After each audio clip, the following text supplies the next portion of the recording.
welcome to the June Amsa board meeting.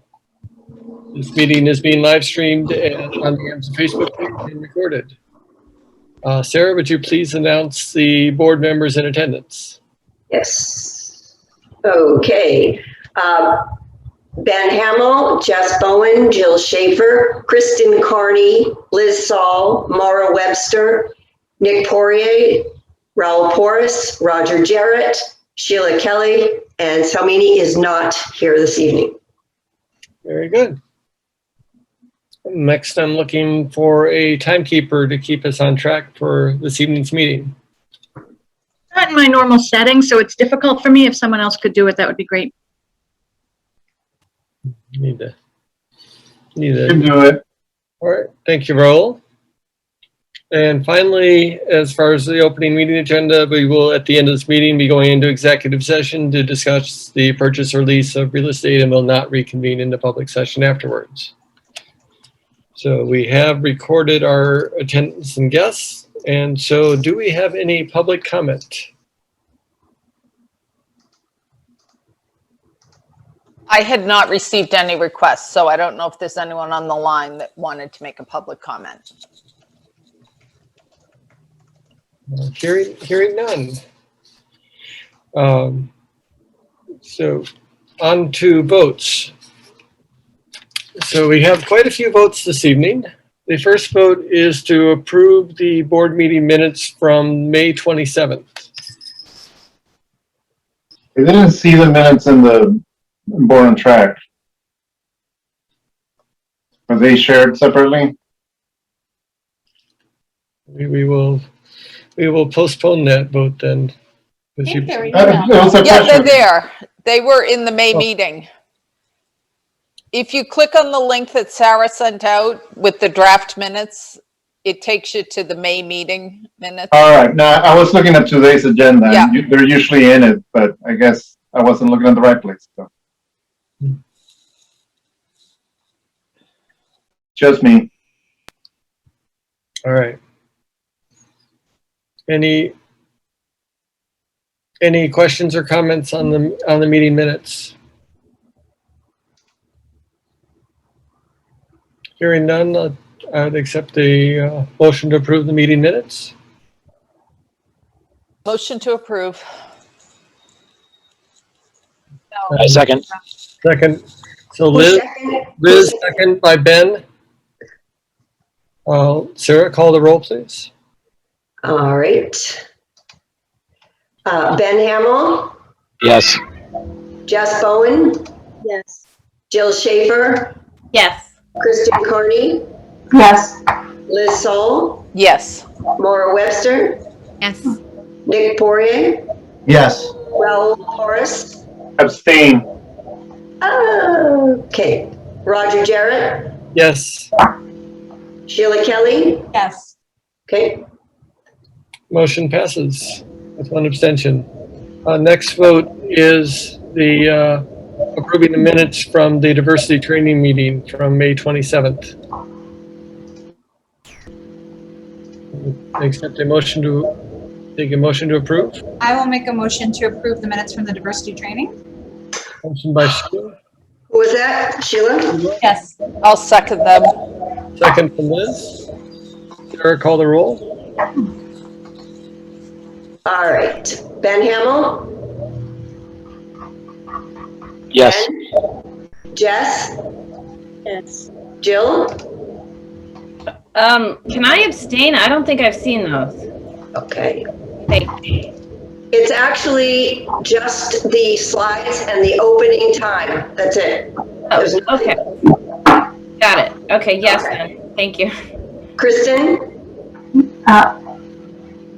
Yes, but I know you can't hear me. Can you hear me? I can't find my meeting. Okay. Liz? Yes. Maura? Yes. Nick? Yes. Raul? Abstain. Roger? Yes. Sheila? Yes. Okay, all set. All right, motion passes with one abstention. Next up, I'd like to have Ellen introduce the topic we're voting on to approve the agreement with the teachers union. This has already been approved by the finance committee, but I'd like Ellen to go into more detail on what we are approving. Okay. So as most of you know, we had an agreement that was a one-year contract with the teachers last year. And most of those items were really just rewording of things and cleaning up some things that had popped up. And we left the financial side of the agreement to this year.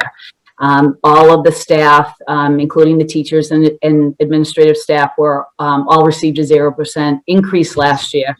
And so we spent some time negotiating this contract. I sent to you earlier today the changes. They were minor in length. And so Liana created that little document that you received today, just showing you the changes, the financial changes. Now, these have already gone through finance and are just being voted on by all of you. They take place, they will start, I believe, the 24th of August. And this is a 3-year contract, which is really exciting. We've never had a 3-year contract with our teachers. And so we're very, very pleased to have been able to offer this to them. Grateful to the Finance Committee for their support. And looking forward to moving forward with this contract. And if you have any questions about the changes, I'd be happy to answer any questions you might have. Any questions for Ellen? This almost felt like a little bit like the consent agenda, where we sent it out ahead of time and you get a chance to look at it. Ellen, can you just comment a little bit about the conversations and how they went, and just what the relationship was like in terms of the conversations? Oh yeah, we met several times. I thought that things went very well. The conversations kind of back and forth, and I thought there was open communication, good spirits. We ended things on very happy, huggy terms, and I thought it was very successful. That's great. Thanks. Other questions for Ellen or the negotiating team? Hearing no other questions, I look for a motion to approve the teachers' agreement.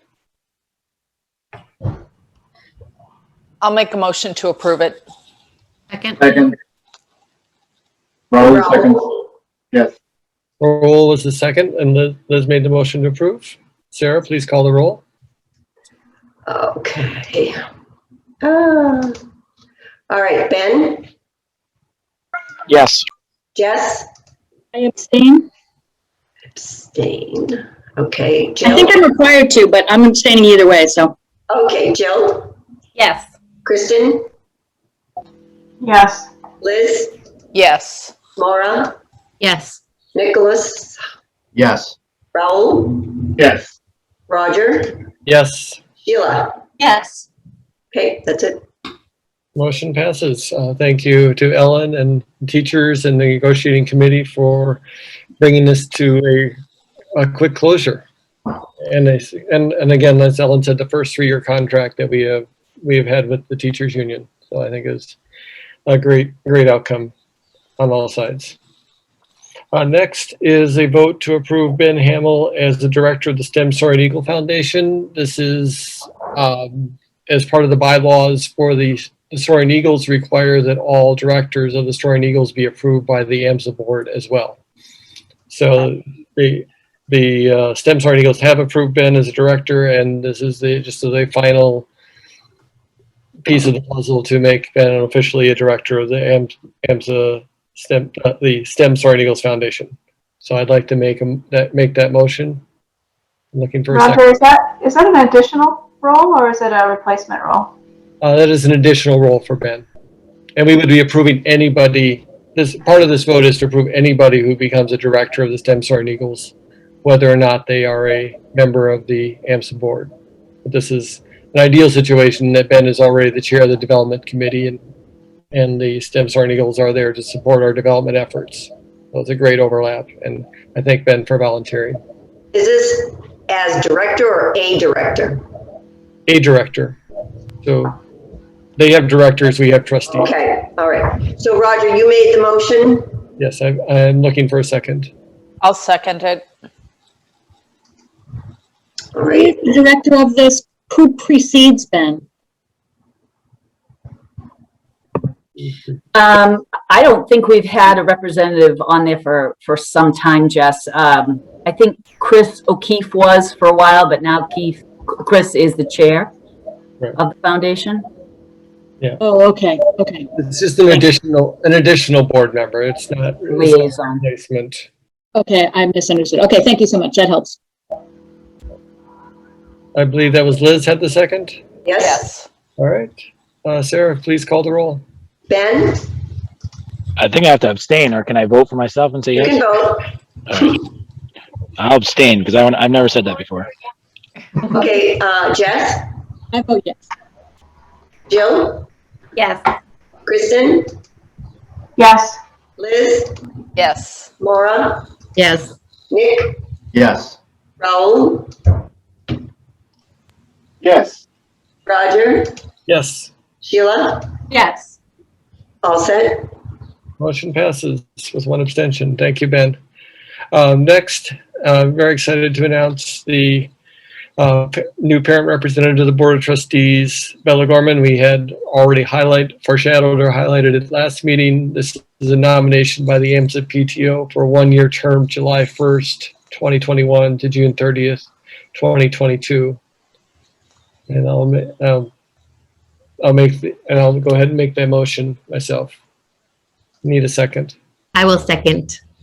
Thank you, Maura. Very appropriate. So, All right, any discussion? No discussion. Sarah, call the roll. Ben, Yes. Jess? Jess, yes? I said yes, yep. Okay, Jill, Yes. Kristen, Yes. Liz, Yes. Maura, Yes. Nick, Yes. Raul, Yes. Roger, Yes. Sheila. Yes. All right, thank you. And Bella, welcome to the board. Next, I'd like to pass the baton to Sheila to introduce Dawn Capello, and Dawn, you will get a chance to address the board and do an introduction. So I think I'd like to pass it to Sheila first to do the introduction. Excellent. Thank you. Well, it is my pleasure to introduce Dawn to you tonight and to recommend her as a prospect as a full board of trustee member. So Dawn, in addition to being a parent of incoming 7th grader at Amsa, has a wealth of experience in town and school-related government and policy. Dawn was on the planning committee, on the school committee, and on the select board in Maynard, including a time when we were building, I say we because I also hail from Maynard, when we were building a new high school, which was a big undertaking. For those of you who aren't familiar with Maynard, it's a small town with one elementary, one middle, and one high school. It's a small community, but pretty densely packed for our 5 square miles, and involved a lot of work to get that done. And a beautiful, beautiful high school was built in keeping with a lot of green initiatives and with a lot of hard work by many people, including Dawn. She also has a lot of finance experience, a lot of planning experience, so just brings a whole wealth of experience to this endeavor, and she is very committed to service and to her volunteer work. So I am confident in her abilities, and her personality is a great fit for the board as well. She's very easy to work with and a lovely person to interact with. So it's my pleasure to introduce Dawn and let her speak a little bit for herself. But thank you, Sheila. I've had the pleasure of talking to a number of folks on the board, and I've talked with Ellen as well. Prior to my work in the town of Maynard on the boards that Sheila cited, I was in internet startups, because I'm old enough to say internet startups back in the day. So I love being in technology. I saw the importance of it. It's interesting now to see my 11-year-old son really be our technology go-to person in the house, as Sarah saw about a half an hour ago when my volume was off. That being said, I love volunteering. You know, my time in high tech was amazing, but I've been able to focus on finding great groups and great causes. We're also trying to build a community-owned grocery store in Maynard, and we're a part of that. Sort of in my blood, just to sort of throw myself in and try to be part of a team and contribute in any way I can. I definitely do try to be easy to get along with. I tend to be more shy, but Sheila has probably seen me stand up in front of the town and ask for money for various projects and advocate for things, advocate for money for facilities and upkeep, more people when we needed them. Anyway, I love it. I'm happy to put myself out there to your board and offer myself as any help I can be in terms of furthering Amsa. My wife is a scientist at Amgen. So between us, science, technology, math, those are in our core family values, as well as volunteering and being service oriented. So that's a little bit about us. Happy to speak to anyone who wants to talk offline, because that's more my speed. But yeah, I definitely enjoy, I really love budgeting, which makes me a bit of a municipal nerd. I love strategic planning, being part of facilities, new buildings and upkeep. Those are all in my wheelhouse. If they're needed for any help, I'm happy to, or I'm happy to stay in my lane and be a good board member. So thank you. Wow. Yes. Thank you. Thank you, Dawn and Sheila. Any questions for Dawn?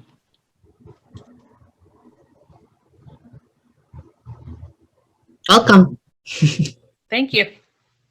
Hearing no questions, I'd like to I'm looking for a motion to approve Dawn as a trustee serving a 3-year term beginning July 1st. I'd like to make a motion that Don Capello be nominated for a 3-year term. Thank you. I second it. Second from Ben. Sheila, Sarah, call the roll.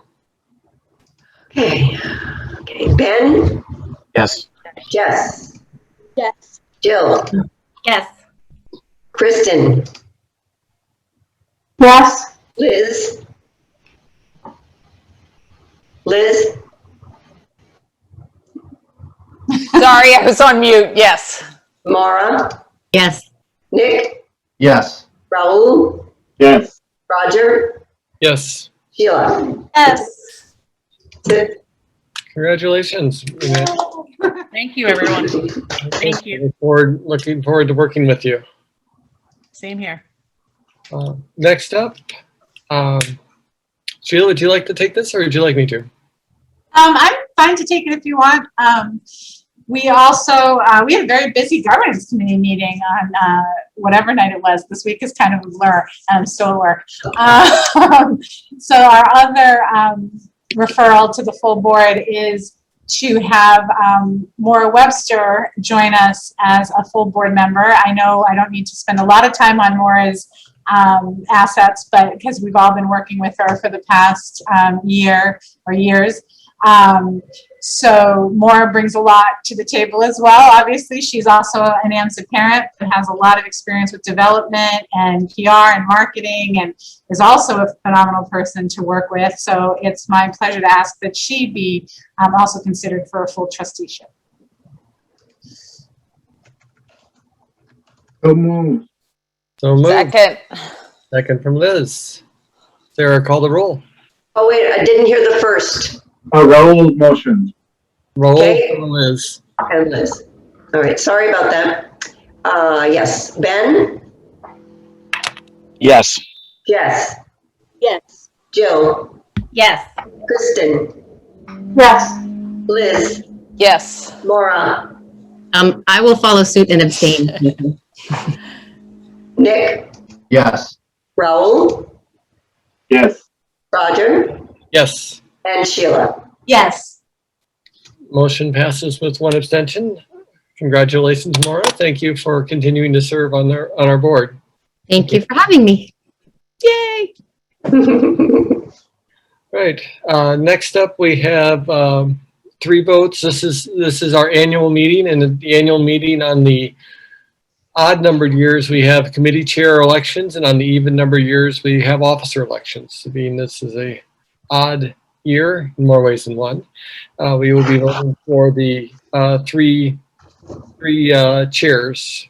The first is Ben Hamill for the Development Committee. So I take a motion to elect Ben Hamill for a 2-year term as Development Chair. So moved. Second.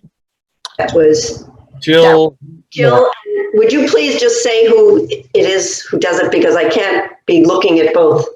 So it's Jill made the motion. Mara seconded. Well, thank you. I'm sorry about that. No, Okay. Call the roll, please. Okay. All right. Ben? I'm going to stick with abstain. I like that. Okay. Jess? Yes. Jill? Yes. Kristen? Yes. Liz? Yes. Maura? yes. Nick? Yes. Raul? Yes. Roger? Yes. Sheila? Yes. Okay, that's it. Motion passes with 1 abstention. Next up, we have Liz to continue as the Education Chair. A motion, like a motion to approve that? This is for Sheila? No, for Liz. For Liz. Yes, okay. Raul moves. And Sheila seconds. Raul and Sheila. Okay. Call the roll. Ben? Yes. Jess? Yes. Jill? Yes. Kristen? Yes. Liz? I'll abstain. Maura? Yes. Nick? Yes. Raul? Yes. Roger? Yes. Sheila? Motion- Yes. Motion passes with 1 abstention. We have Governance Committee, very busy Governance Committee. Thank you for Sheila for continuing in that role. I'd like to, looking for a motion to approve Sheila as the Governance Chair for a 2-year term. Mara motion. Jess will second. Maura, Who was the second? Jess was the second. Sorry. All right. Ben? Yes. Jess? Yes. Jill? Yes. Kristen? Yes. Liz? Yes. Maura? Yes. Nick? Yes. Raul? Yes. Roger? Yes. Sheila? I will abstain. Okay. Motion passes with 1 abstention. Thank you, committee chairs. Next up, we have 2 motions related to the purchase of buildings and facilities. I'd like to ask our Ellen or Bob to introduce the details of this motion. Yeah, I'm going to introduce consultant Bob Baldwin, who's joining us tonight. He's going to talk to you a little bit about these two votes. Bob? You're on mute. Sorry about that. These are the votes that were drafted by the legal counsel. Yes. Okay, thank you very much.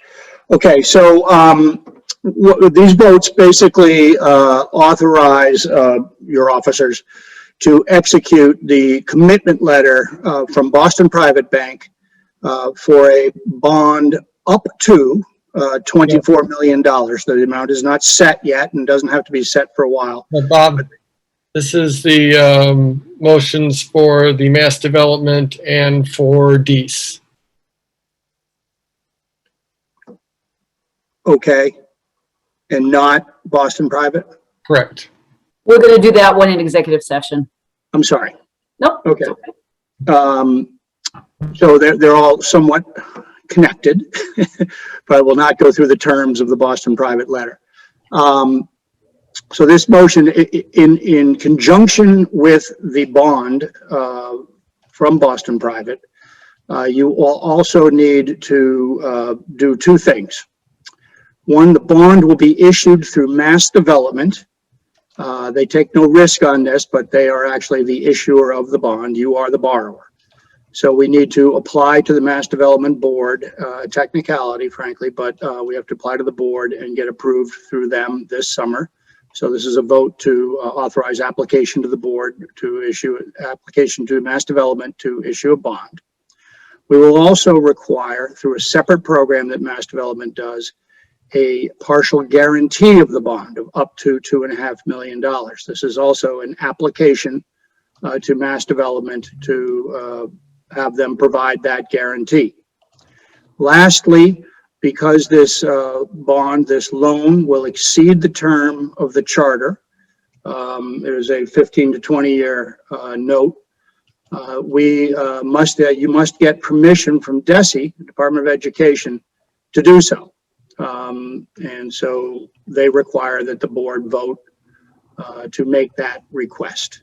So those are the three pieces of work that have to happen in conjunction with the loan. All right. Questions for Bob? Hearing no questions. So are you hearing three? Can we combine the two Mass Development votes as one piece, or is that two separate votes? You can do it in one piece, I think. So I'd like to make a motion to authorize the school, authorize AMSA to seek Mass Development, authorized to apply for Mass Development authorization and a loan guarantee. I'm looking for a second. Second. Second from Nick. Who was the first? I'm sorry. Roger. All right. Questions or further discussion? Hearing none. Sarah, call the roll, please. Ben? Yes. Jess? Yes. Jill? Yes. Kristen? Yes. Liz? Liz? Yes. Mara? Yes. Nick? Yes. Raul? Yes. Roger? Yes. And Sheila? Sheila? Yes, sorry, I was muted. All right, motion passes unanimously. Second motion, I'd like to make a motion to authorize us to seek disapproval for a loan that exceeds the length of our charter period. I'm looking for a second. Sheila will second. Sheila seconds. Roger, come Sheila. Any questions? I have a question. If the school was, who would pay the bond back if the school was no longer in existence after if the charter expired and we weren't here? They would, they would look to the property to get as much money as they can back, and after that, nobody. They believe you will be around. I can see that, just was interested in the answer. Thanks. Other questions? Hearing no other questions, Sarah, please call the roll. Ben? Yes. Yes. Jess? Yes. Jill? Yes. Kristen? Yes. Liz? Yes. Mara? Yes. Nick? Yes. Raul? Yes. Roger? Yes. And Sheila? Yes. Motion passes. Well, I believe that is the end of our voting section of our agenda. And Bob, thank you for introducing that topic. Thank you. I'll sign off now. We'll see you later, right, Bob? For Yes, executive. indeed. Just let me know. I will. Thank you very much. All right. You were 31 minutes ahead of time, if you wanted to know. That is good. Very productive. It's got to be the timekeeper. It is, definitely. Ellen, Executive Director report. Okay, let's watch me eat up the time. I am going to try not to. I have some slides to share with you. And I'm going to fly through the beginning part because I think the end is probably, just getting this in present mode, is perhaps more interesting for you. I I hope. All right. Well, welcome to everyone. I want to welcome all our new full board members. Dawn, thrilled to have you here, and Bella as well, and Maura. I'm so pleased that you're willing to stay and continue to help us out. You've been an absolute pleasure to work with. So I look forward to continuing that relationship. And thank you, everyone who's here with us tonight and giving up your summer evening. So just a quick overview of my report, some thank yous as we head into the summer, just a couple photos from graduation, and then just talking a little bit about the mask and guidance that we've just recently received from the Department of Education of what they think the fall it may look like as far as masks and things are concerned, and for summer school, which we're running a full summer school this summer, and an enrichment program as well. A little bit of razzle dazzle time, and then I'm going to share some slides with you that I've been working on with Dr. Lewis and with Mike Naraki about what we're hoping to focus on in the year ahead. So first, want to send out our gratitude and appreciation to our teachers, counselors, staff, administrative team, and of course, all of you, our Board of Trustees, for supporting us over the last crazy 16 months that we've had. And so just there's no way that you really can express the gratitude that we have all felt as we've all supported each other through this time. And I think back to when all of this started in March last year and through the spring, and it was a very emotional time for everyone, I think, in our country and in the world, and just feeling so strongly that if we could just survive, right? If we could just all of us survive and be together this time next year, that what more could we ever ask for? And here we are on the other end, still together and intact as a community for the most part. And we certainly have families who have lost loved ones, some of our teachers who have lost loved ones during this time. And our hearts and thoughts are with all of them. I'm so grateful, though, that our adult community has been able to stay safe, and that we're all together here again. Special thank yous end of the year here to our CBA negotiations team on the teacher side and also on the board side. It really went so well, and grateful that it was able to happen, and the teachers were able to have a vote before they left for the summer. And so just a lot of collaborative work and a lot of communication to bring that all together. And then the back to school planning team, which worked together in the all of last summer and throughout the year as we changed from one model to another. There was a core group of folks that helped us work through that every single day. And then our crisis response team, which was activated a couple of times this year when we lost one of our dear alumni and then one of our 10th graders. It was a very, very emotional work. I'm grateful for that team and for the hours that they put in, gave up their April vacations to support our community. So just want to let them all know that we're grateful for all of their work. We had a wonderful graduation. It was on Friday, June 4th. It was held on the field at 4 Kicks. We had guidance from the state that didn't require masks or social distancing while we were outside, so it was great. I want to send a huge thank you out to Lynn McCluskey, who, is jack of all trades. Boy, she just did a great job, and Mike Naraki, Brianna Murphy, and the planning committee that they put together. If you're interested in watching our 2 hours of graduation, you can click on this link here at the bottom, and it'll take you right to Facebook so you can watch graduation. These are some photos that I took. I was on this first photo to the left. I was on the stage, so there was an elevated stage. And just as parents were coming in, the kids hadn't come in yet, but you can kind of get an idea of how we had things set up. And then as families gathered, we had, I think we made up about 700 programs. We used them all. So we had a great crowd there. You can see folks sitting. You had to bring your own chair or a beach blanket. It felt warm and comfortable. And then on the right-hand side, this is after graduation. Once again, I'm standing on the stage, taking the photo out. You can start to see the sun is setting here behind those pine trees. And it was just breathtaking. We were so worried about the weather the whole time.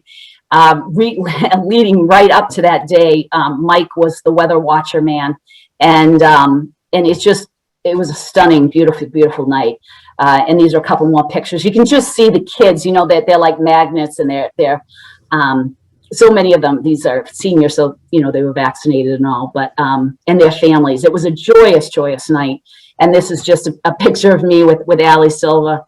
It could not have been a more beautiful, beautiful night. So I thank all those that were involved, and especially the parents of our seniors and our seniors.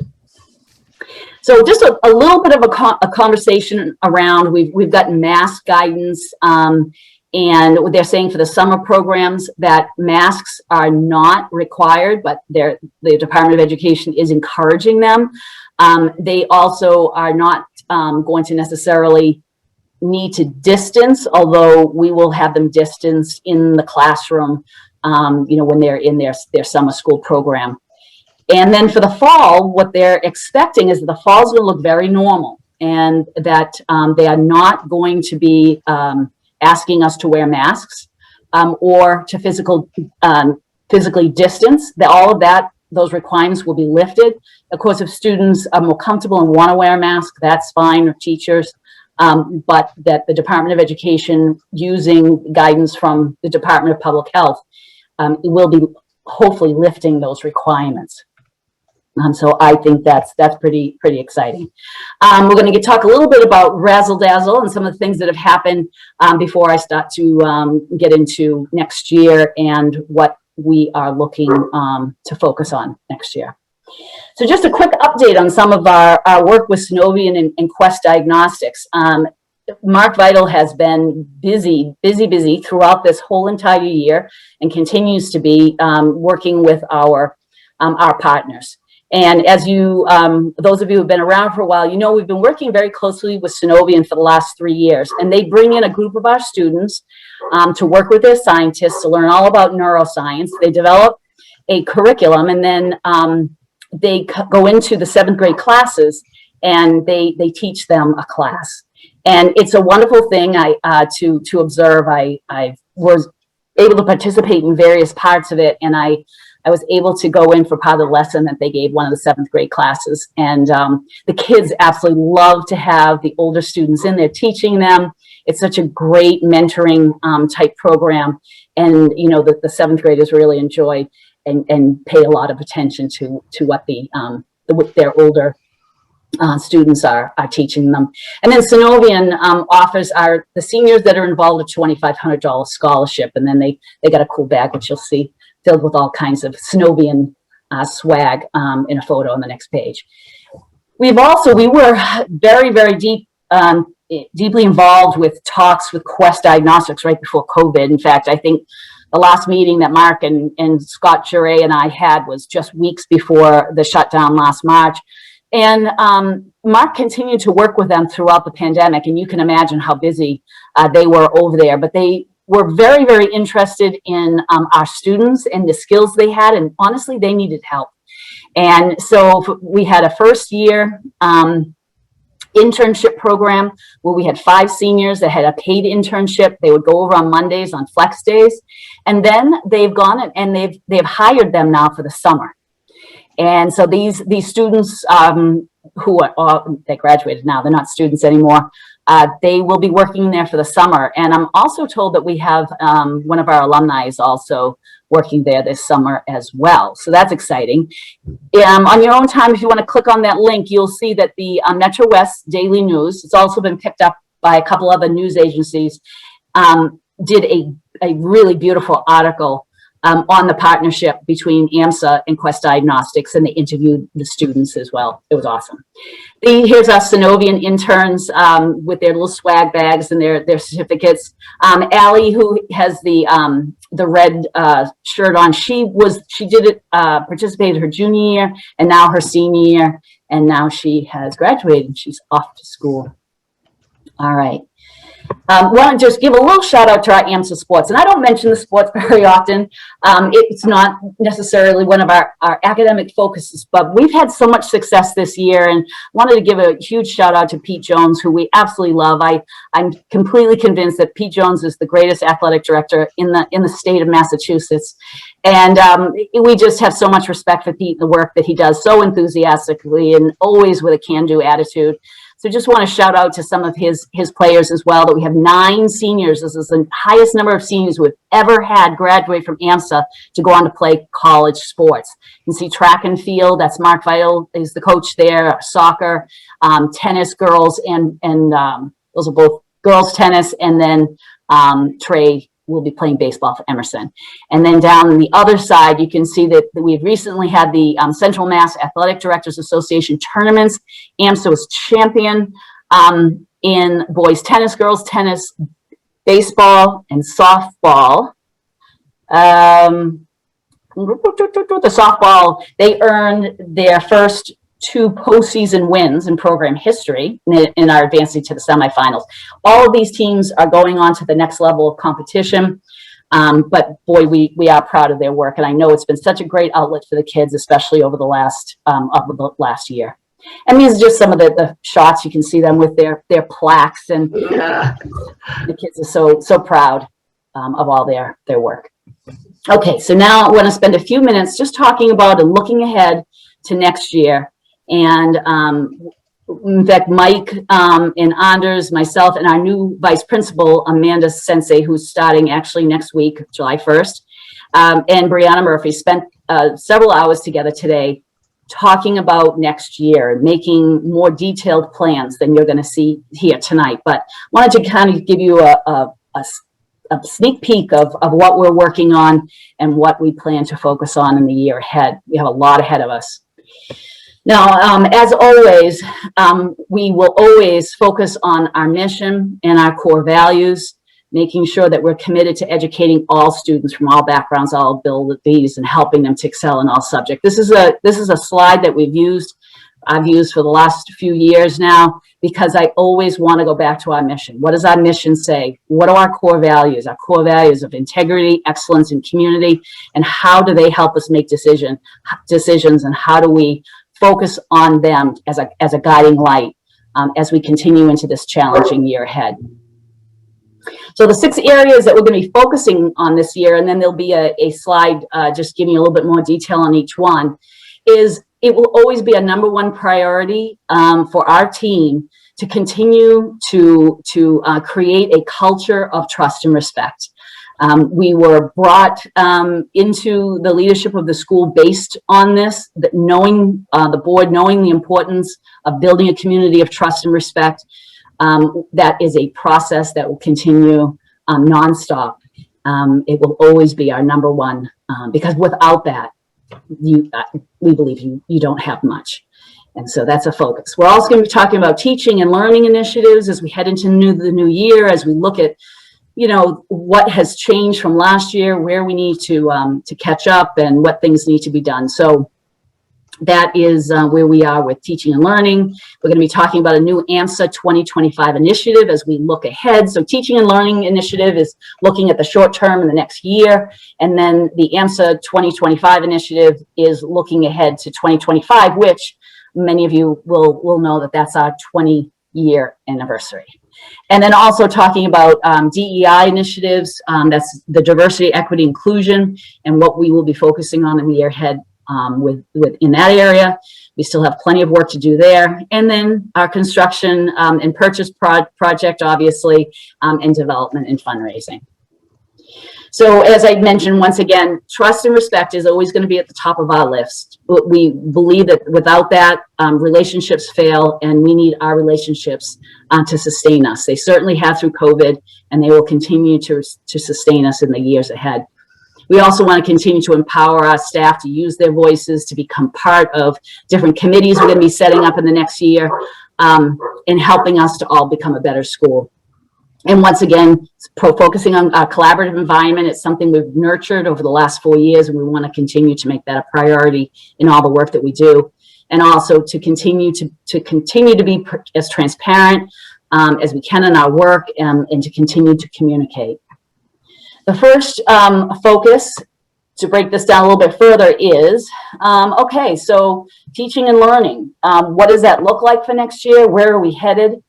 And, you know, the first priority obviously is going to be to welcome back our students and getting them back on track. So we wanted to think about, well, how do we want to do that? We know we had 62% of our kids that came back in April. That's fantastic. But we also had 38% of our kids who stayed home.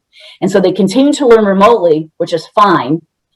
That type of learning is not going to be an option for students unless there's a medical reason and documentation for that.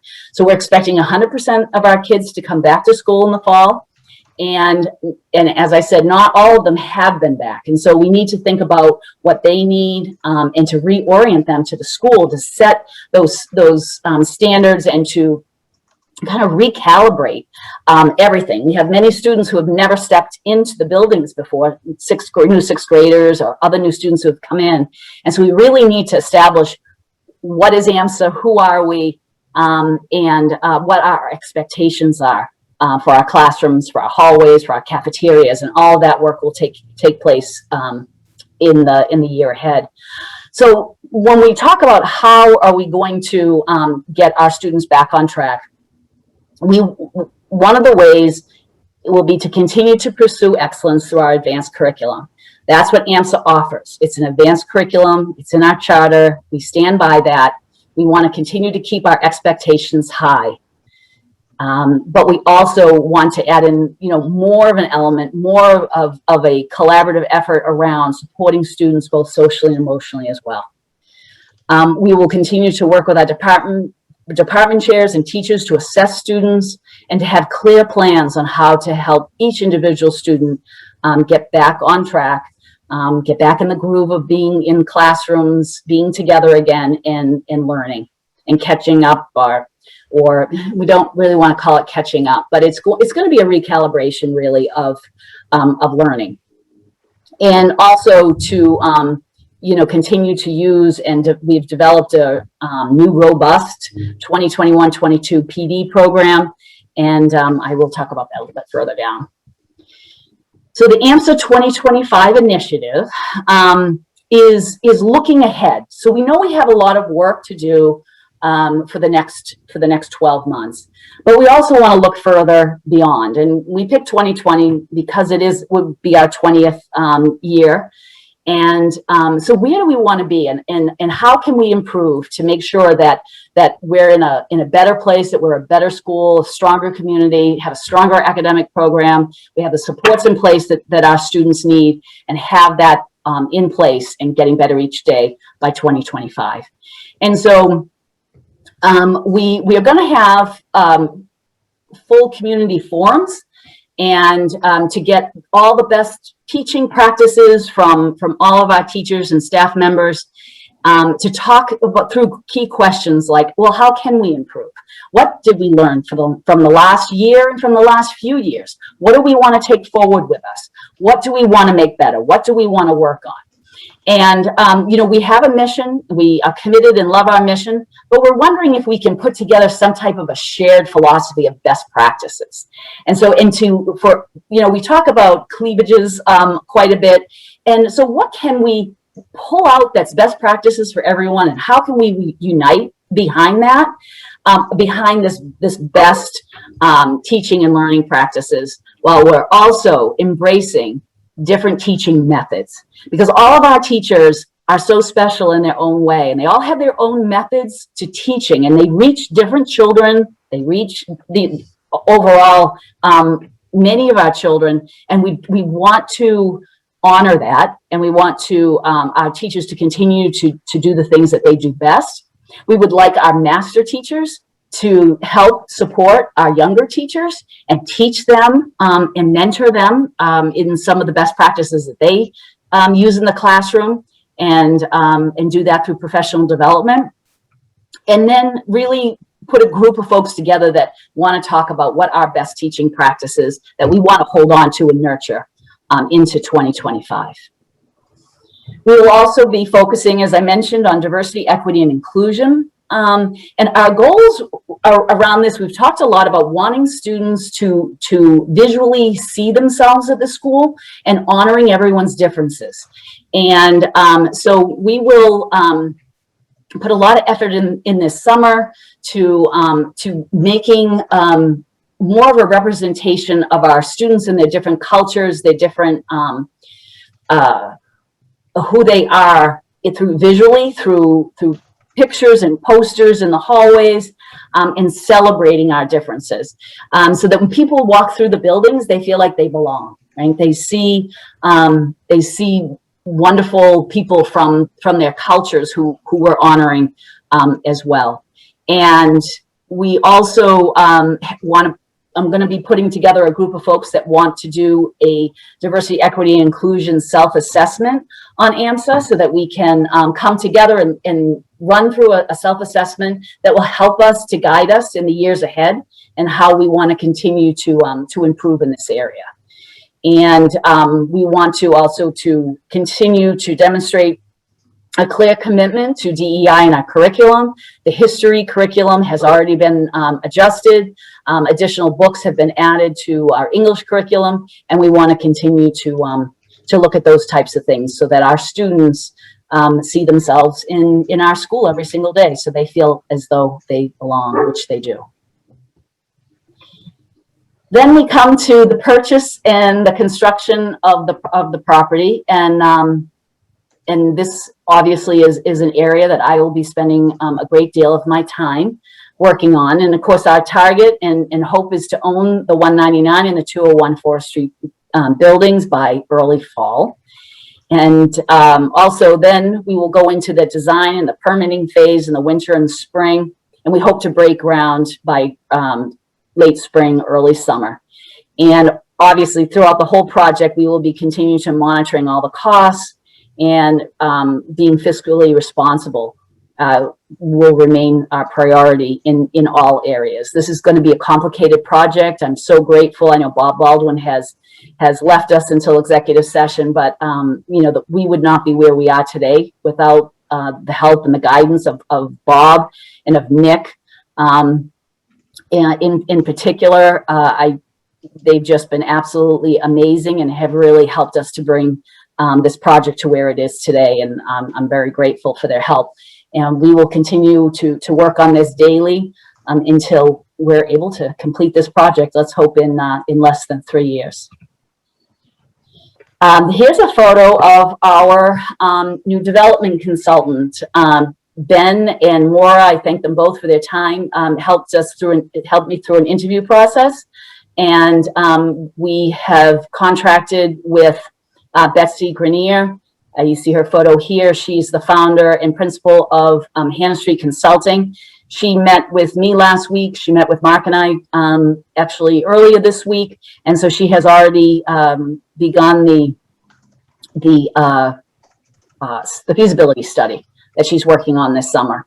And we've been supporting her with different documentation and different lists of things that we have. I think she's going to do a terrific job, and she hopes to have that feasibility study done by August 1st, I believe. And I should have more information for you at the August board meeting. And that is my board report for this evening. Happy to take any questions you have. I just hope that our staff and our kids and their families have a wonderful summer, that people are able to just repair themselves and heal from this year that we've had, as we head together into another year ahead of us that I think is going to be so much, I don't want to say better, it's going to be so much different and than we had last year. And I think we have so much opportunity to grow here. I'm going to quote Steve Smith here, and I didn't ask his permission, but I don't think he'll mind. He said, Alan, I think we're heading into the golden age of Amsa. And I think that that's true. I think that we have such a strong foundation in our curriculum and our academics and in our staff. And we are only going to work together to get better each day each season, each year that we're together. I think that the new CBA agreement takes a huge step forward in helping our staff to feel respected. We are grateful for your support on that.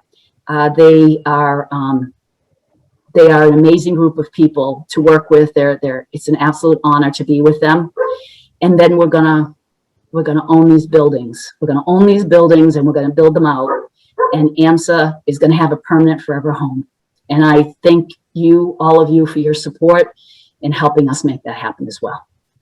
So I open it up if you have any questions. Questions for Ellen?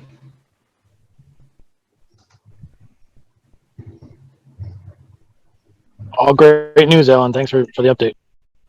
Thank you, Ben. Well, thank you, Ellen, for guiding us through this past year and setting us a path for the future. I'm excited, and I agree with the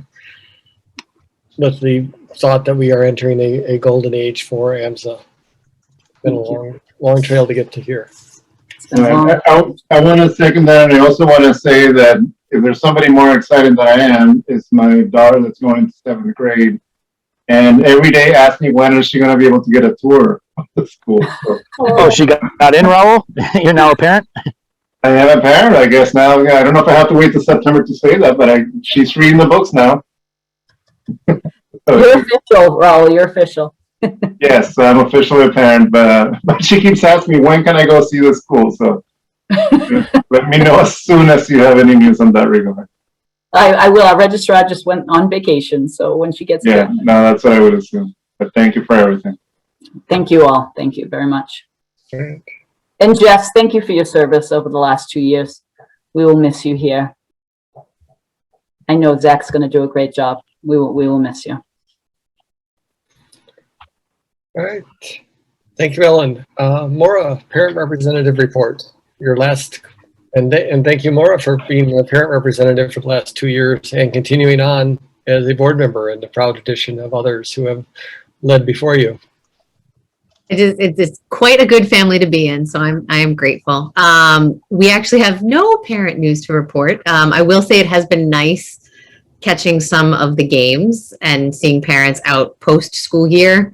And just a lot of really good feedback that I've gotten from a lot of the parents who were involved over the past couple of months and in the transition and very vocal. Just really grateful for the way the school year ended up. So kudos to the administration and the faculty and everybody really. From the parent perspective, I'm not going to lie, it was a little hairy there for a couple weeks, but but really grateful for how we were able to end the school year. Other than that, there's nothing. It's a really kind of boring last parent report for me, except I'm super grateful and excited to work with Bella over the next 12 months and beyond. So thank you.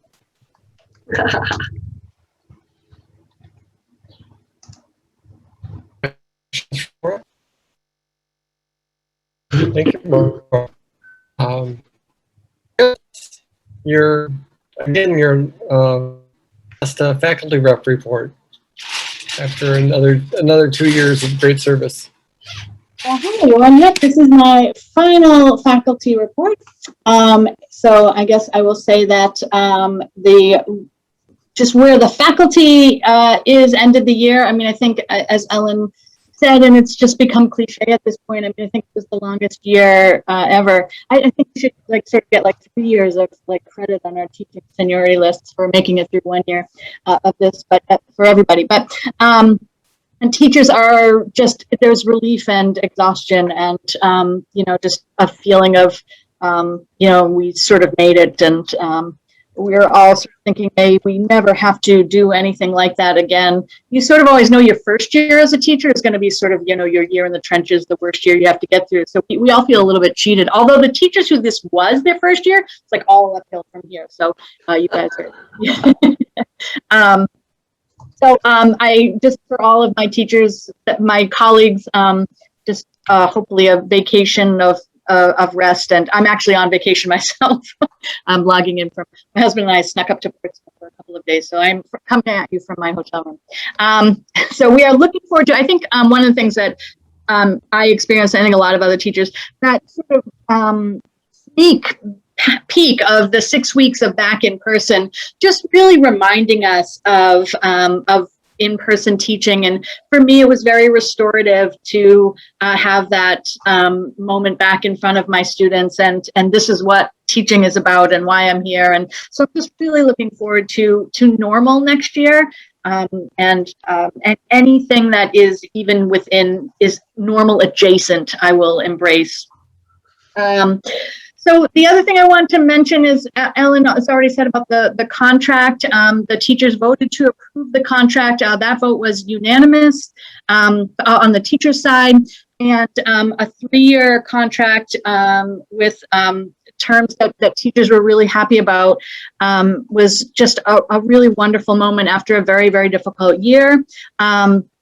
And I think that, you know, I was there when the union came in and when this idea of collective bargaining came in, and there was a lot of, you know, there was a lot of resistance to that and fear and how this was going to go and would it change Amsa and would it, and rightfully so. I mean, I think that's one of the sort of reasons charter schools were founded.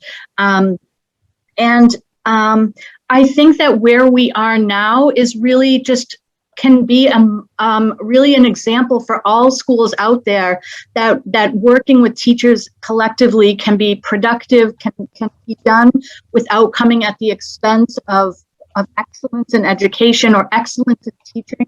I know that was always one of my own personal goals is that I never wanted, I never wanted to be part of anything that didn't have excellence in teaching at its heart. And so this 3-year and also that it's really not just the teachers, but you cannot come to an agreement without the work of the administration and the work of the board. And so I think that this is just a really beautiful moment, if that's not too corny, of how people are really able to work together and produce something that is beneficial, I think, for not just for teachers, but for the institution as a whole. So many times I've seen colleagues and friends of mine leave AMSA. They need to go somewhere else where they can pay their bills. And we always talk at AMSA about supporting our teachers and recognizing them, and to be able to put actions to those words. It feels really good.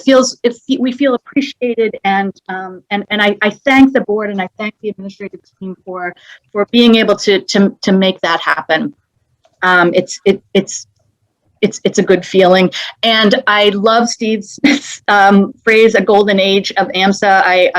I think that that's such an optimistic and forward-looking way to think about things, and I think that this is further than we thought we were going to be able to be in terms of a contract.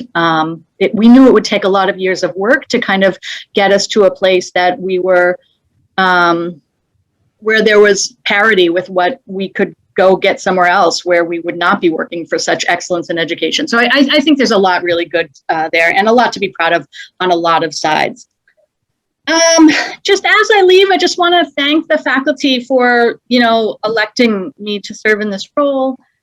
It's been an honor to represent the faculty, and I hope I have done honor to them to bring their voice to the board and to bring the work of the board to the staff.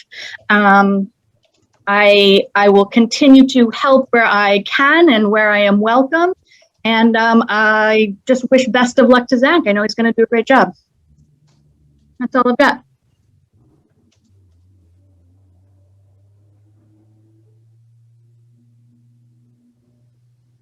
Any questions for Jess? No questions. Thank you very much. Is there any items in the Ellen's report, the parent report, or the faculty report that we wish to flag and discuss for later in the meeting?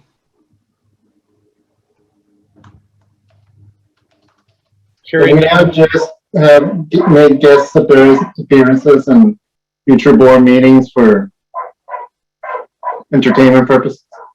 What was that, Raul? No, I was just joking that we're gonna miss Jess, and you know she keeps Oh. things light, and I'm gonna miss that. So I was just suggesting she shows up just to keep that going. And your little dog pony show.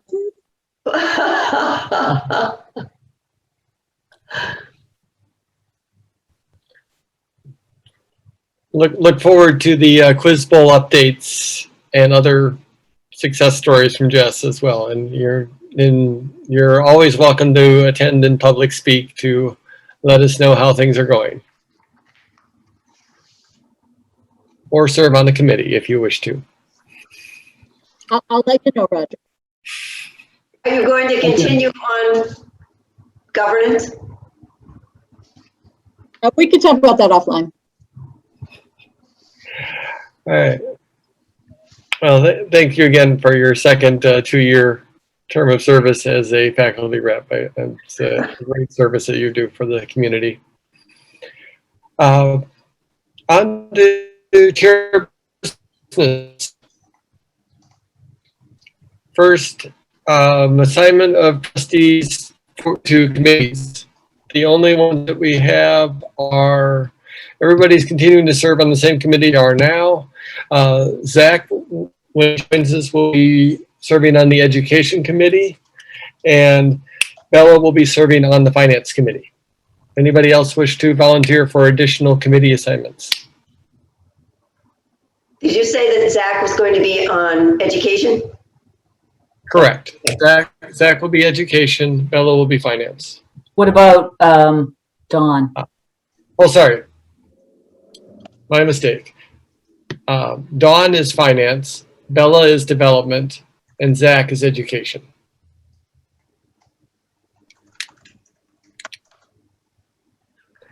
So that's it for trustee assignments. Second, given that with the successful negotiation, we will be disbanding the negotiation task force committee. So that's just an announcement. Thank you to Jill and Sheila for serving on the committee along with myself. Third, on the chair business, I'd like to turn the table over to Liz to give us a quick update on the ED evaluation process. I know we're very early in the process. Yeah, we actually, I'm just waiting for confirmation for the Monday meeting. So assuming that we can get together on Monday, we'll be kicking off the process shortly after that. Just to let you all know, what that means is that we'll open it up in Board on Track. Ellen will receive an invitation to complete her self-evaluation, and then all of the board members will receive an invitation to complete an evaluation of Ellen. So you should be expecting that probably in the next few days, assuming that we can get the meeting going on Monday, and then it will probably run through. I don't expect that we will get this wrapped up until the August board meeting. So that's just sort of the timeline in my head currently. Any questions? Any comments? A question, Liz. Yeah. Until I do my self-eval, it won't trigger everyone else's. No, link. it starts with you. So you're the first person in the process. I had gone in today just to look at it, and but I didn't want to open it up yet because we haven't had the call with myself, Raul, and Roger. So assuming that happens on Monday, Okay. I will. I'll just shoot you a message to let you know once it does occur. Okay, I just wasn't sure if it could happen at the same time or if it had to be in succession. Okay. Yeah, no, I think it's, well, I mean, it can happen in succession because but I'm not sure how, I can't remember if it does go in succession within Board on Track, but it should happen fairly soon for everyone. And I'll send out messages to update the group. Now, Liz, Monday will not work for me unless it's really late Monday evening. I'll be Okay. traveling Monday. So Tuesday or later. Okay. Sorry I'll about that. send out some new times. All right, thank you. Roll survey task force results. It will be a very brief update since the survey task force didn't meet since we got the results. So we got the comments. If you remember how we did the process, we went pretty quickly through the quantitative results in the last board meeting, and we offered to go over our analysis of the comments and the qualitative comments on this meeting. However, the survey task force didn't meet, and for no other reason that it's not totally my fault for not convening the meeting, because we got the comments last week and I was on vacation last week. So I will suggest that we actually push this off to the next board meeting, and then I'll follow up with the survey task force to go over the comments. I don't know if anybody in the task force had any chance to go over what was shared last week that wants to comment on that. My only, I guess, highlighting something that I noticed, I thought we were going to publish the panorama reports out on the website. I couldn't find them. I checked today, but I may have missed it. So if they're not up there, I think we're ready to share that part of it, at least with the community, and then we'll. I did share it with this. I did share it with the staff.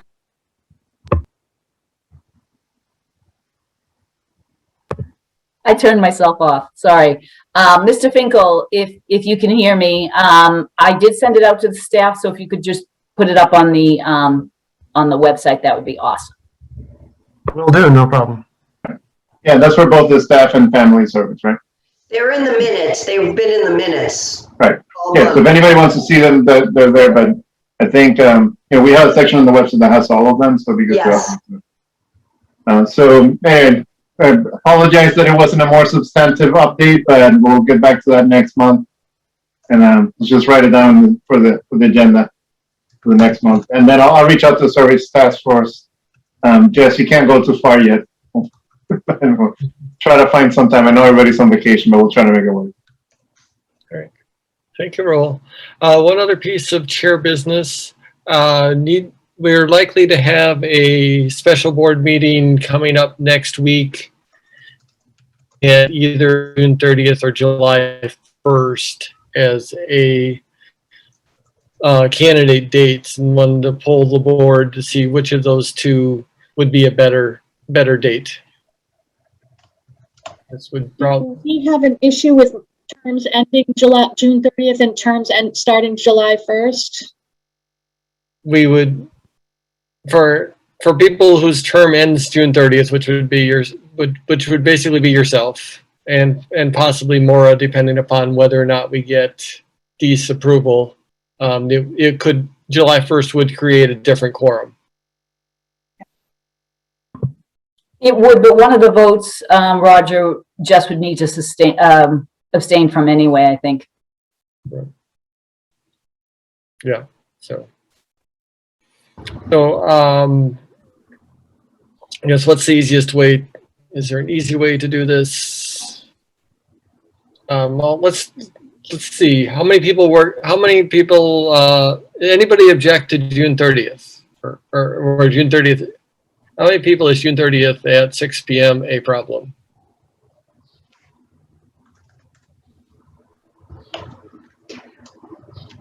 Roger, I think, are you sure it was 6 o'clock or, oh, that's right. Finance was at 5. All right, never mind, sorry.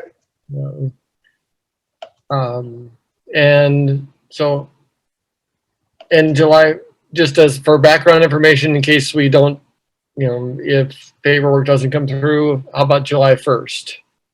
Look, I'm hearing that both work, but we will, reserve 6 p.m. on June 30th on your calendars and look for an official announcement when we get more information. Any other chair business that I missed?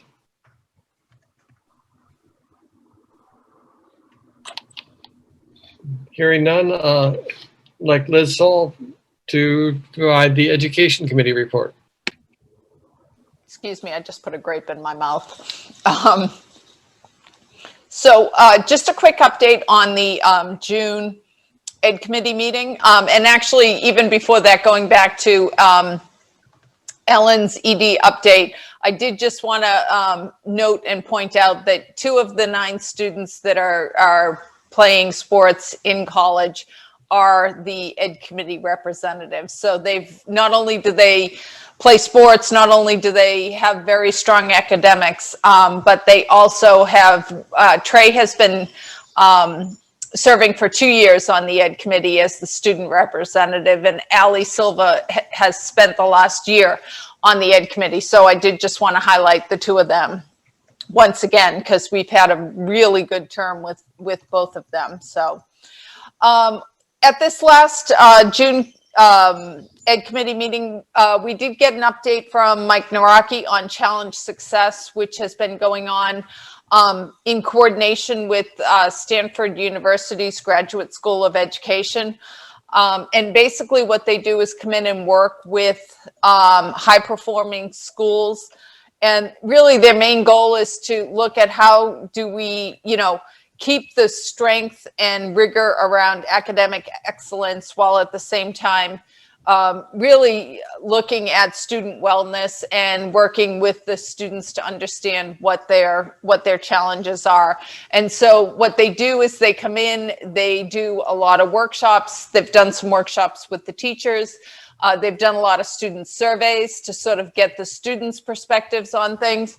And Amsa is going to be continuing with this in the next year. And we are, the Ed Committee is actually looking forward to being able to, work with the folks that they are working with at Challenge Success, just to get more information and maybe just, to be able to highlight it more. Especially out in the, in the community, as something that obviously it's something that Amsa is focused on, and it really will benefit, I think, both, the academics at the school as well as the students overall. The second focus area for the June meeting was around what we had discussed last meeting, which is really around performing arts and music. And so we were looking at putting together a survey, but what we've learned since the last board meeting, and then also the Ed Committee meeting that we held in June, that Ed Harlow is actually going to be running a survey out to all the families of Amsa. So I need to connect with him to just sort of see if we can coordinate our efforts and figure out what that survey is going to look like. So really just understanding what the long-term plans are for both a music and or a performing arts here at Amsa. So those are some things that we will, because they're already in the works by another group, we will just sort of tag on to that and provide some updates as we as we pull things together. But I would expect that given the timing and the fact that a lot of people are going to be on vacation over the summer and maybe not so much focused on school-related information, I think what we'll probably do is wait to kick off any survey at the beginning of the new school year in August.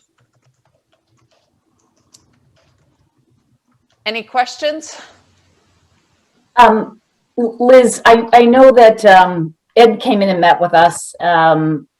He is working on a survey. Yeah. I know that Jess added some questions to it. So you probably want to reach out to him fairly soon, because I think he was getting ready to finalize it and was going to send it to Mike Finkel to send out. Okay, I will we'll do that. I'll send him an email after tonight's meeting. Thanks. So Liz, I just had a question. Did you guys find any new students for the Ed Committee coming up next year, or you're going to wait till next year? Nope, we already have one who has joined us. She's actually a senior, and I know that Mike and Brianna were working on adding a couple more. So our hope is that we will add at least, if we can have 2 students, that's great. We've had upwards of 4 in the past. But it's really good if we can have a balance between juniors and seniors. But we'll just see what they come up with and see who can participate. So, but we definitely would like to have at least 2 students, and we already have 1. Great.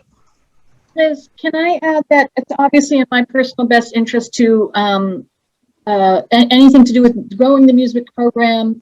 So if that's an agenda topic, please reach out. I'm happy to come to those meetings. And Ed and I met the last couple of weeks with Sarah Preston, the Fine Arts Department chair.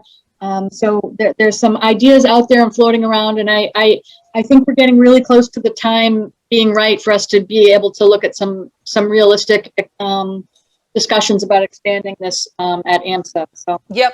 And honestly, our intent was, whatever we did, because obviously at the last meeting, we thought we were moving forward with the survey that we started to discuss. But given that there is this other activity going on, it makes more sense to just coordinate the work that's being done.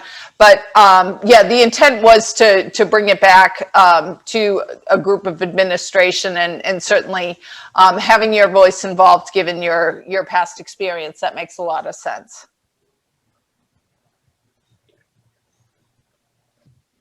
Any other questions?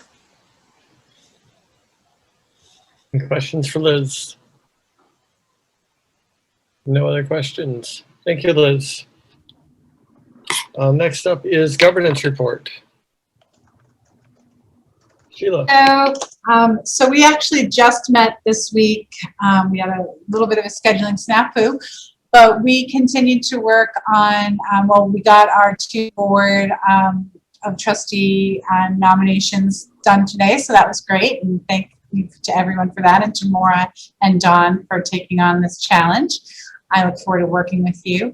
Our other 2 items that we've been working on are our goals and strategic planning, as well as meeting effectiveness. And I had hoped to have a proposal to you today for consent agenda and using that moving forward. Unfortunately, I have not been able to pull that together just due to time constraints on my side, so I apologize, but I do hope to have that for the next meeting. And as Ellen said, we kind of did a nice kind of run through this this evening of what that might look like, kind of rolling through some votes and people having the opportunity to look at materials beforehand. So that's what, just to give you a preview, what the consent agenda is gonna look like if we move forward with that, is having something in advance where you have the materials.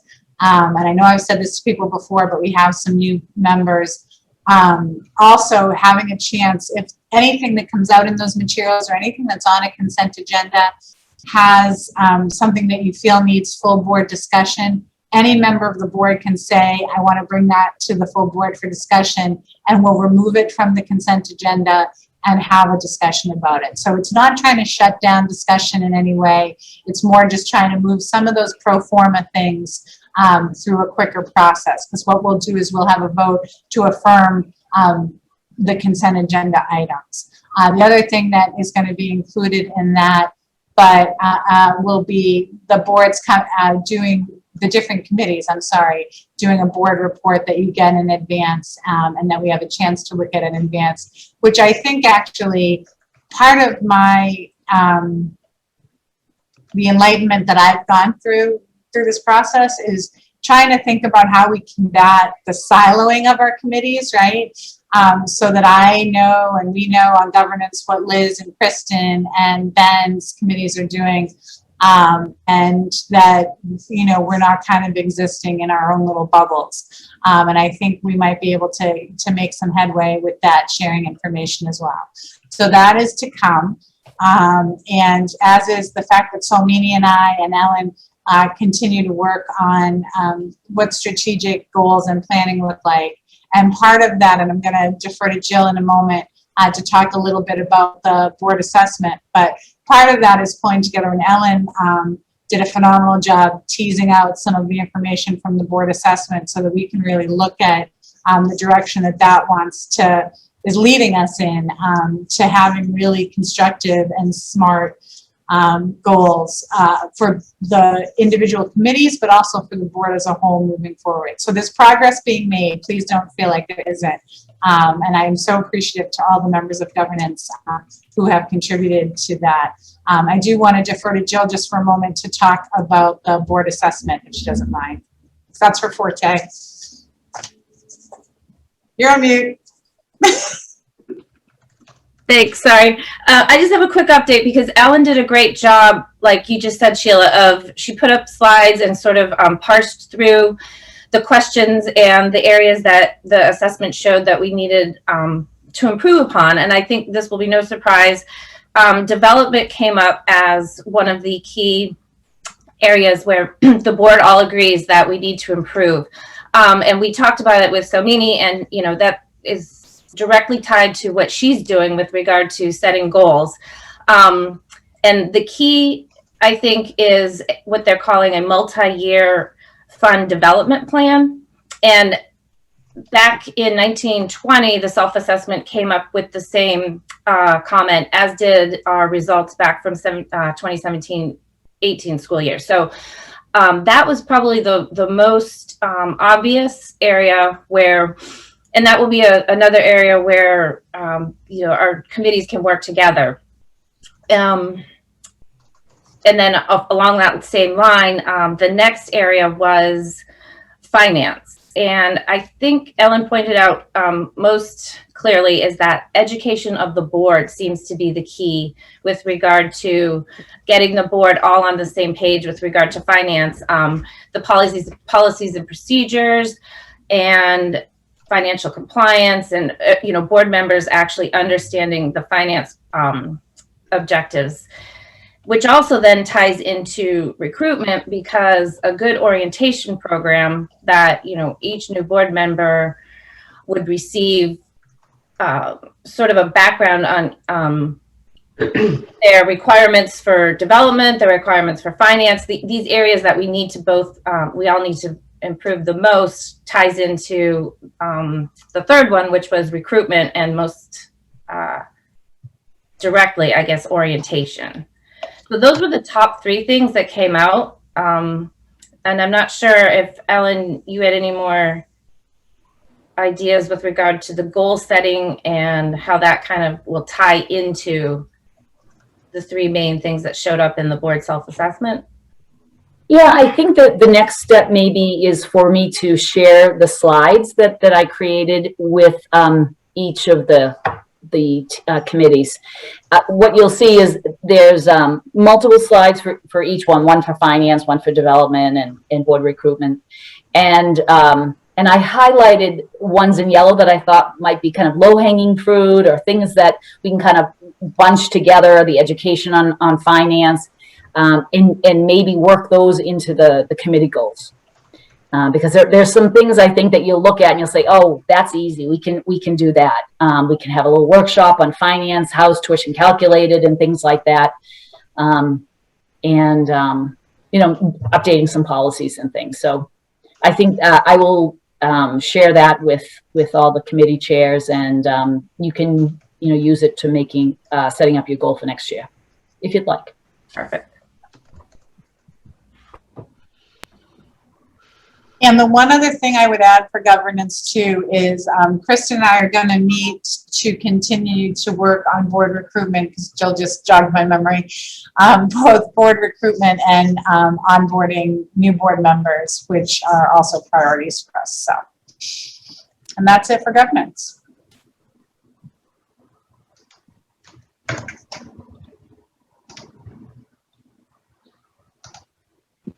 Sheila, question for you. For each of the three new board members, Zach, Dawn,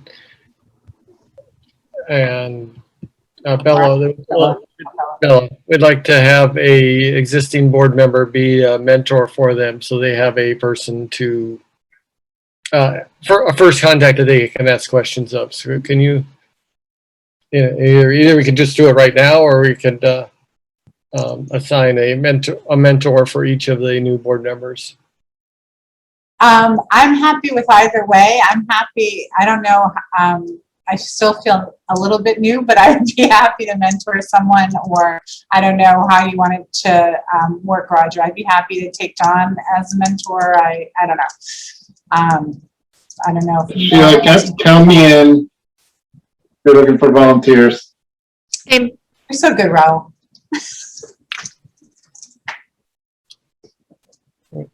Well, if we can get volunteers and get it done now, I think it'd be great. I think this is pretty.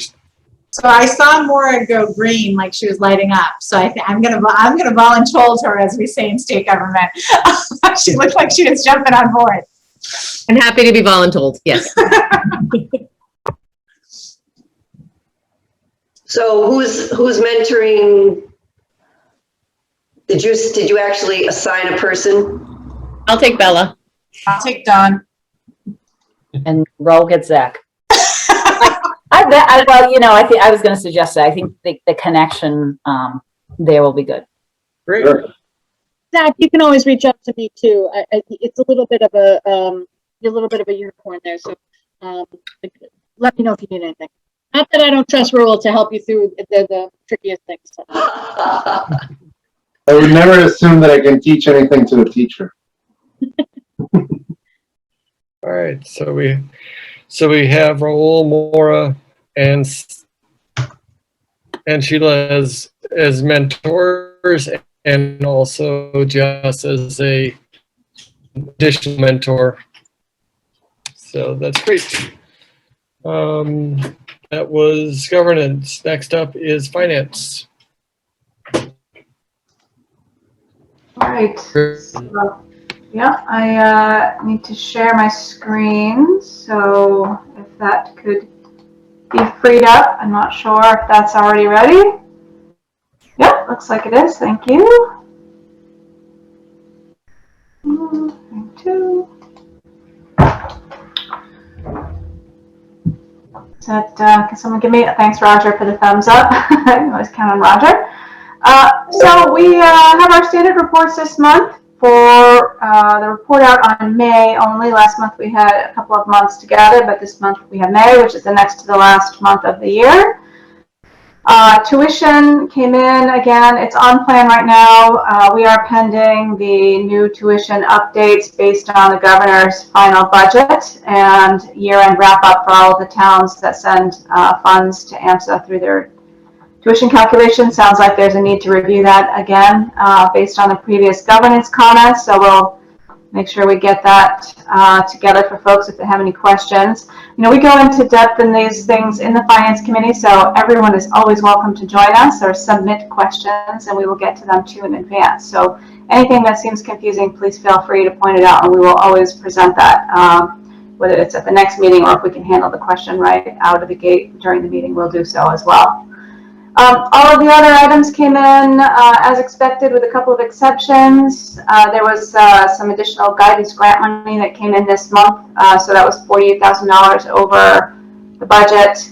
The food services, student programs, athletics programs came in slightly different due to timing with respect to the fact that the school was back in person, but yet, you know, we didn't utilize all the funds or receive all the funds for food services, for example, but we did have more spending on student programs and athletics. And again, a lot of that is timing. And we had some underages before this period. So again, in total, tuition and total income combined came in $58,000 greater than the budget. For expenses, again, we had the usual suspects that were underspent with respect to being remote and having timing issues this year. Student programs, services, athletic expenses were lower than expected, and there was some more money spent on instructional supplies and equipment. Getting everybody back in person, we had a little overage there. And in addition, there was some overspend on facilities to open the schools. There were some unbudgeted items related to table rentals, extra cleaning, and all the stuff to keep everyone safe and content during that time period. In total, the expenses were lower than budget by just $20,000 net, which is pretty close to budget. And so with the additional income and lower expenses, for the month, the surplus was greater than budget by $78,000. So that's very favorable for the month, as expected. We'll go through the year-to-date. We can have questions. For year-to-date, again, salary and tuition, the last increase that we had received had put us at an overage of $400,000. We are yet to see that final adjustment. It could go up or down. Grants and donations are over for the full year, again, due to some additional COVID money as well as the guidance grants. Annual giving has come in year-to-date better than expected, which is excellent. The team is doing a great job there. Miscellaneous income is on plan. Food services is under, as is student programs, athletics, and student transportation, all as a result of the remote learning for the majority of the year this year. Total income, therefore, came in greater than budget on a net basis of $166,000. So just about 1% over expectation, which is very close to budget on a net basis. From an expense perspective, the salaries, again, that's on plan until the final calculus occurs in June. Payroll taxes and fringe, we had some good guys during the year with lower life insurance and fewer employees on the benefits medical plan, so that saved a little bit of money. Professional development, again, underutilized this year. We'll chalk that up to timing and COVID this year. Guidance should not be in there. That was my mistake. Instructional supplies and student programs, food services, athletic, and student transportation, same as we've been reporting all year. They've been underspent in those categories, and again, a little bit closer to budget on those this month. Lease, CAM, and taxes overspent this year. We had a higher real estate tax bill versus what we expected, so we did have a little bit more there. Taxes always go up, they rarely go down. And again, facilities and utilities expenses also benefited from the school being in a remote learning session for the majority of the year. So in total, the expenses for, this is the year-to-date May, so 11 months of the year, are $850,000 under budget. And so net with the income, we are just about $1 million over our surplus budget year-to-date. So again, this money is going to be used to fund the building. For the most part, we talked about the teacher contract being signed. We know that that's going to go into place, and there is still one other collective bargaining negotiation to occur with respect to the final surplus once that is determined over the next couple of months. So other items that that Leanna and team are working on is the annual audit, which is ahead of schedule this year. They're doing a great job. That gets presented to the board in the September-October timeframe. And as we had discussed, I think it was last month or I think it was the month before actually, that we will be going through a final revised budget once the facilities project and negotiation is wrapped up, so that we can put all that together in a final budget. And we're expecting to have that in the probably the October timeframe as well. So that will be a busy meeting when we have those two together. I don't know if there's any other questions that anybody has today.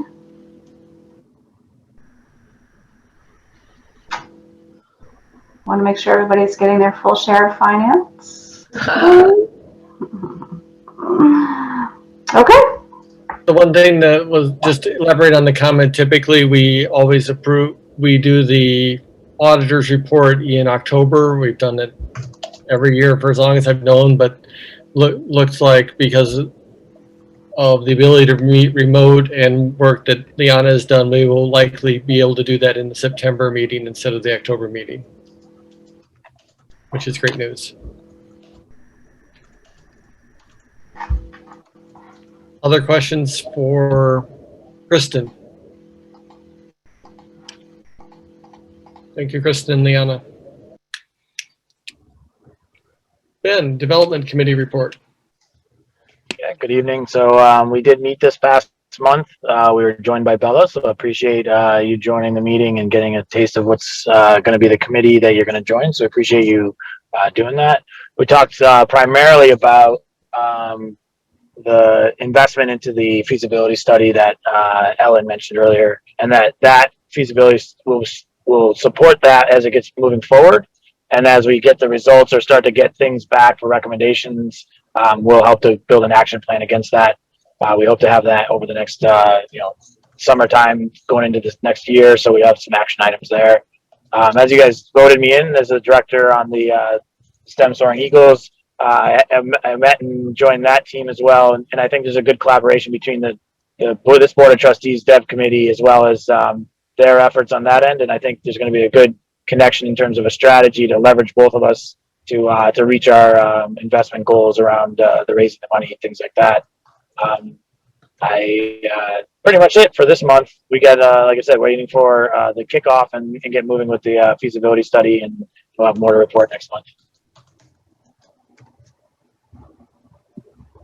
Questions for Ben? I have a quick question. Thank you, Ben. Just because I don't know. So Ben, what is the goal of the feasibility study? So essentially, what we've been faced with is that we don't really have an assessment of where we stand in terms of our capabilities to raise money. We don't have a good assessment in terms of what's out there and of different approaches.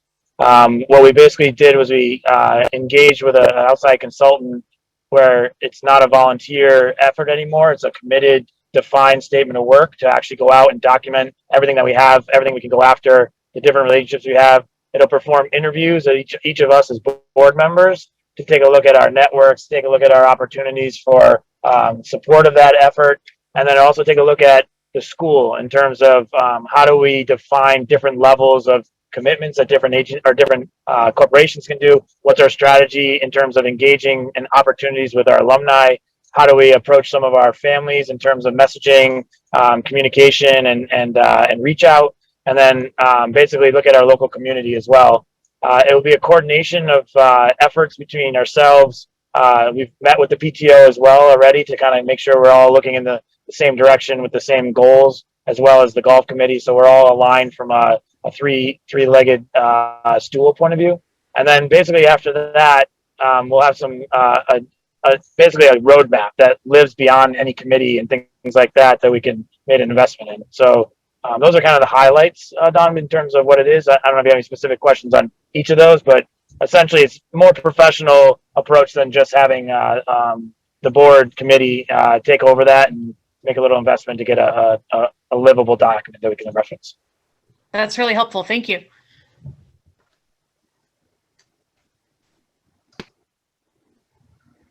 All right. Ben or Maura, any updates on the golf tournament? We are still filling some foursomes, but doing really well compared to last year. Obviously, we can have more golfers this year, which is exciting. We are looking for auction items. I know Nick has committed, and so I've given everybody a month before I start hounding. So now you're going to hear from me. If you have auction items that you would like to donate, we would love to have them. They were awesome last year. Actually, the board, you guys really stepped up, and we appreciated it. We actually made a large portion of our money from the auction last year. You don't make money on golfers at tournaments. It really comes from the auction and other sort of games and events you do during the course of the day. So we would greatly appreciate anything you guys want to contribute, or your companies want to contribute, or, any of that good stuff. I'm happy. I've got tons of suggestions if you want to hear them. And the same goes for anybody out in the community too, or putting the pitch out there. So if you are thinking about golfing, or even if you want to attempt it, I'm a horrible golfer, but I like to at least be out in the sun and swing a club around and hopefully make contact. But if you're a golfer like me, or you're a good golfer, we'd love to have you. And signups are filling up, but we would love to get people in there sooner rather than later so that we can get everybody assigned. And it's August 10th, so it's rapidly approaching, unfortunately.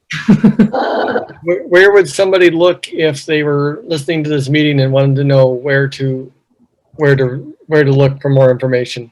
If they want to go to the website, so amsax.org, and then they can go up to, hold on, I'm going to look exactly. I think it's just /golf, but I'm going to double check because I always just go with a link, not the actual.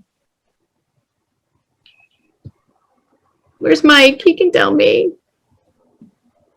Hold on. Correct. It's /golf. and it'll It take is you right there. /golf. Okay, thank you. Great. So if anybody has auction items or tasks, I'll be reaching out to you. I will be able to donate again this year. So Awesome. Thank you. if everybody else does, please contact Maura. Great. Anything, Ben or Maura, anything else from the development committee? Not tonight. All right, thank you. That is the end of committee reports. We had no items that were flagged for further discussion from earlier in the meeting. Sarah, is there a summary of action items that we have collected? For tonight, no. For tonight? Yeah, the only action item we had was to put a hold on your calendar for June 30th. Oh. And watch for meeting announcements. Ellen said she was going to send the slides, right? That wasn't really an action item, but I know that that's in the minutes. Yeah, are we having a short finance prior to the meeting on the 30th? So need to set that up for Kristen. Yes. Yeah, I think we decided that on Tuesday, right? That whatever day we chose, we were going to meet before that. Yeah. So finance at 5 p.m. That was the question. That's what I was told today. All right. So I think that's Leanna is asking, is 5:30? Do we need 5:30 or 5? Do we need an hour or half an hour? well.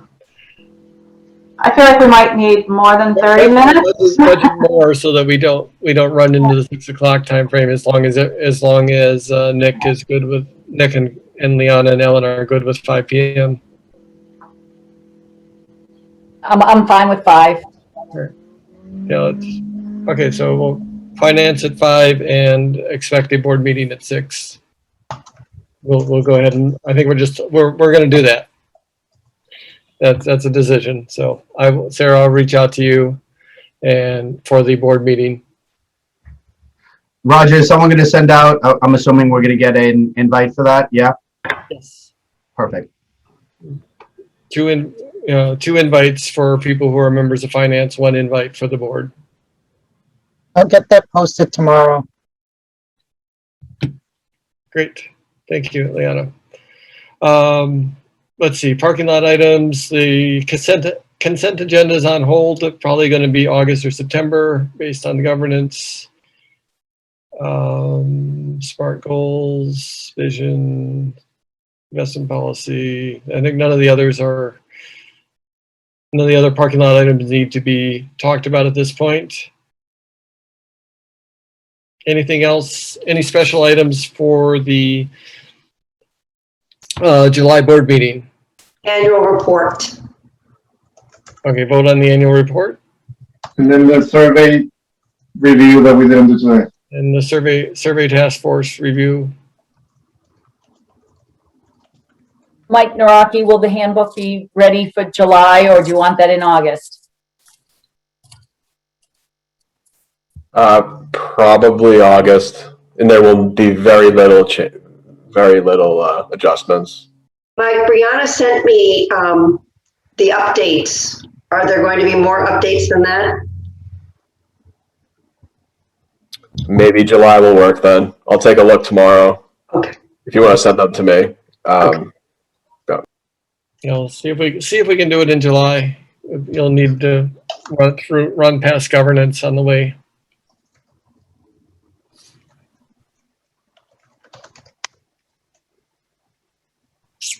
Anything else? So we've captured all the extraordinary items for the July meeting. That will be in addition to the, oh, we should set a, that's one thing I did not get to. We need to at least set meeting dates for July and August. And I'll task the committee chairs to set up, contact Sarah with their meeting schedule for the year. So, but we'll need a board meeting for both July and August. Could you also, Roger, at least have a proposed schedule for the year? I have to actually add that in the annual report. All right, why don't we, for the proposed schedule for the year, why don't I suggest that we just replicate what we have now? And then we can adjust it later. Okay. So, Ellen, is there particular, I know August we wanted to move in. I know there was a problem with the August meeting last time, that it started, was the same as the beginning of the school year, and that was just way too much.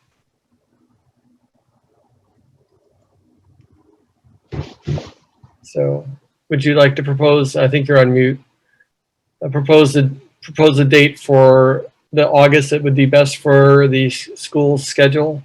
The first day of school is the 30th. The teachers do come back on the 25th. So if we could have it on the 3rd, on the 19th, that would be great for us.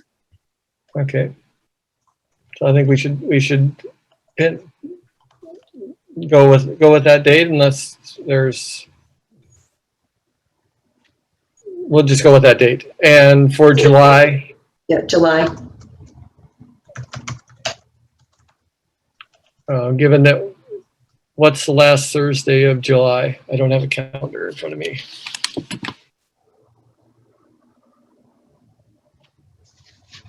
Twenty-ninth is the last Thursday. Good one. So July has 5 Thursdays in it. Yeah. Is the 22nd or the 29th a better date, given that we're meeting the 19th? The 22nd is better for me. I will be away on the 29th. I could, obviously zoom in, but 22nd would be great if we could. Splitting, I think that also seems to work better as far as having them about a month apart. Otherwise, we'd be 2 meetings packed on top of each other. So, any objections to the 22nd as far as quorum? And again, we'll be able to continue to meet remotely until 1st of April 2022. Depends on what Liz wants to do during her birthday. Well, Maura set a high bar there, so I think Liz is coming to the board meeting. All right, Liz, I'll send you cake. All right, sounds like we have a decision then. So July 22nd and August 19th is the next 2 board meetings, and we'll figure out we'll adjust the final schedule after that. But you just, for Sarah, for your purposes, just propagate the schedule forward. All right. And just to be clear, it's 6 p.m. Yes. Zoom. Yes, 6 p.m. Zoom. We can continue to do Zoom till April of 22.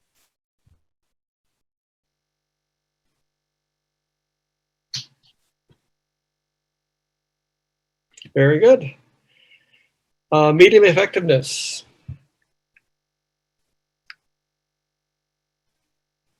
Comments, feedback? I think that we did a great job in getting the materials out before the meeting, and we're able to get through, what was it, about 14 votes in 20 minutes. That was very effective.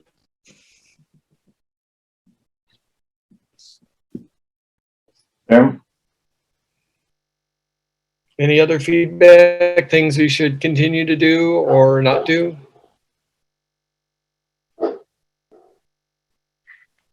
And just for ease, and this might just be me because I wasn't looking at the email, I was looking at Board and Track. if the minutes are part of the agenda, like sometimes I see everything that's in the packet, it's in the agenda for the board meeting.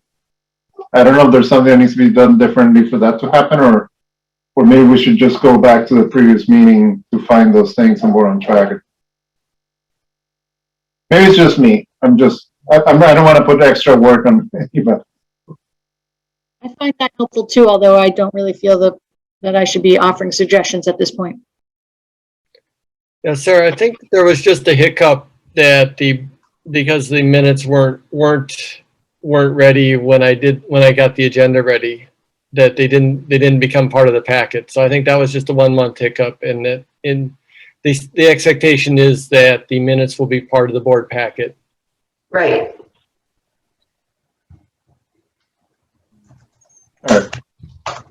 Good point. And Jess, please give your feedback. You've been at this for 4 years. Yeah.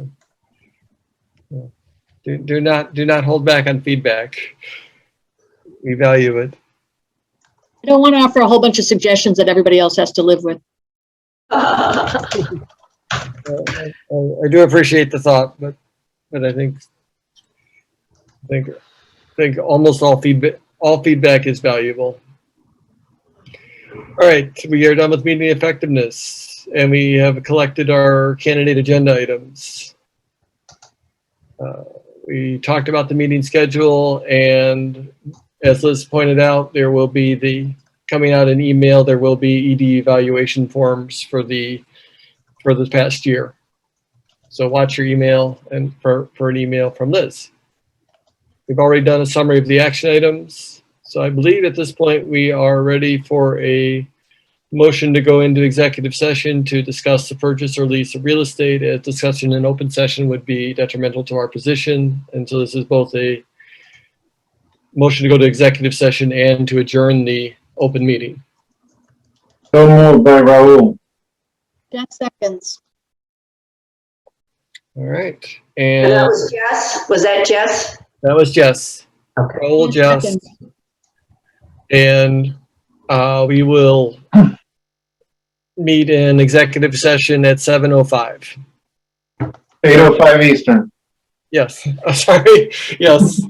You need to take a roll call here. Yes. Meet at 8:05 Eastern. I was looking at my watch as you figured that out. So Sarah, please call the roll. All right. Ben? Yes. Jess? Yes. Jill? Yes. Kristen? Yes. Liz? Liz? This is being beaten for a bit. Maura? Yes. Nick? Yes. Raul? Yes. Roger? Yes. Sheila? Yes. And Liz?